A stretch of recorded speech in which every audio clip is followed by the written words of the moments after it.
Selamat datang di Nyam TV Channel. Jangan lupa subscribe, like, and share.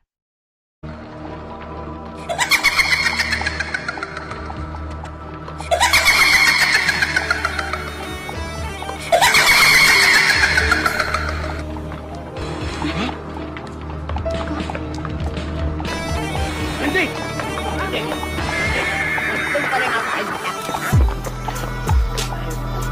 Ngapain lagi? Diam lo. Ayo turun. Jangan. Ayo. Ngapain dia? Ayo. Jangan. Jangan. Ngapain dia? Lari. Ayo.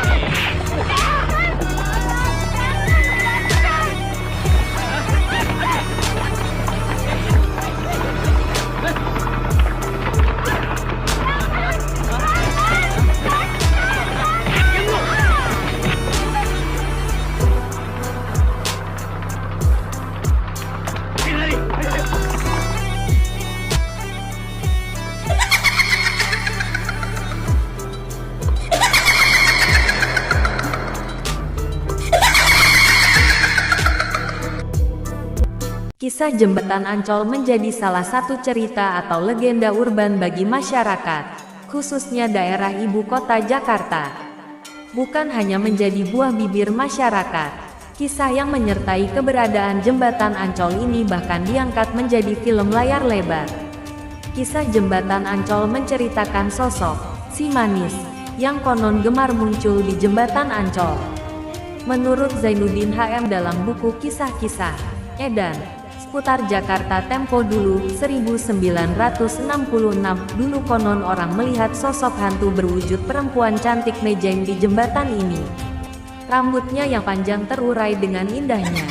Hantu ini kerap mendekati dan menyapa orang-orang, terutama laki-laki yang sering lewat di kawasan itu. Dia meminta bantuan sesuatu. Setelah itu menghilang entah kemana. Si manis Jembatan Ancol merupakan cerita legenda yang sudah ada sejak abad ke-19. Tepatnya pada masa penjajahan Belanda di DKI Jakarta yang dulunya bernama Batavia. Jembatan Ancol sendiri sudah dibangun sejak zaman Belanda. Saat itu keadaan di sekitarnya memang sangat sepi, terlebih pada malam karena tidak ada lampu penerangan.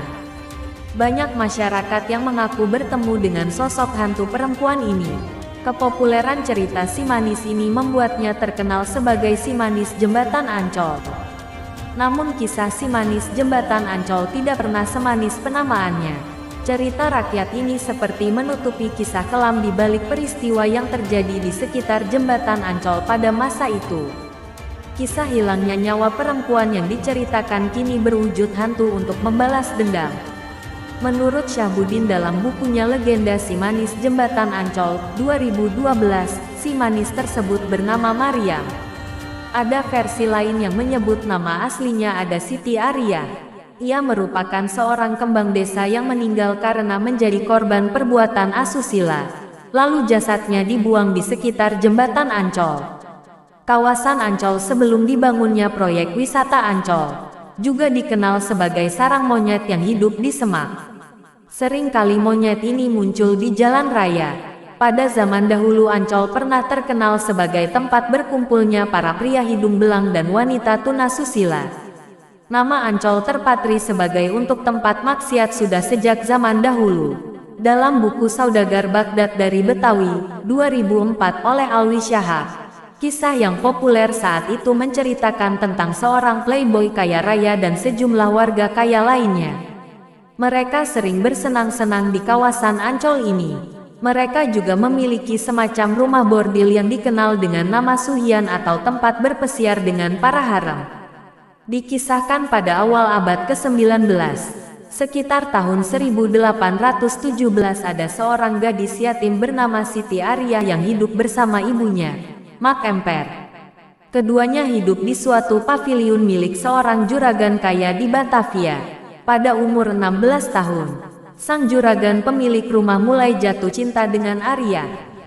Tetapi Arya menolak dijadikan selir lalu melarikan diri. Nahas setelah melarikan diri ini, dirinya malah bertemu dengan playboy pemilik rumah bordil ini. Melihat paras cantik Arya, Ia lantas tergoda dan ingin menjadikannya sebagai koleksinya. Perempuan ini lalu kembali melarikan diri, tetapi kemudian ditangkap oleh 2 preman utusan rumah bordil tersebut. Arya kemudian menemui ajal di bendungan Dempet dekat Danau Sunter. Jenazahnya lalu dibuang sekitar 400 meter dari jembatan Ancol. Konon, Arya menjadi arwah gentayangan karena ingin memberitahukan keberadaannya kepada ibunya. Sementara sang pemilik rumah bordil ini akhirnya meninggal dengan cara digantung oleh Belanda di Taman Fathahillah, Jakarta. Kayaknya boleh diselidikin. Oke, kita take off. Yuk. Tungguin gue dong.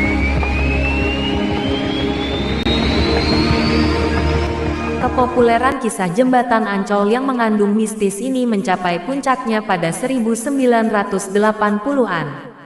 Bahkan saat itu hampir tidak ada sopir kendaraan yang berani lewat. Sampai akhirnya para pengemudi yang hendak melewati jembatan ini harus memberi kode seperti membunyikan klakson atau menyalakan lampu sein. Sejak saat itu kisah si manis jembatan Ancol menjadi urban legend di masyarakat. Terima kasih sampai jumpa.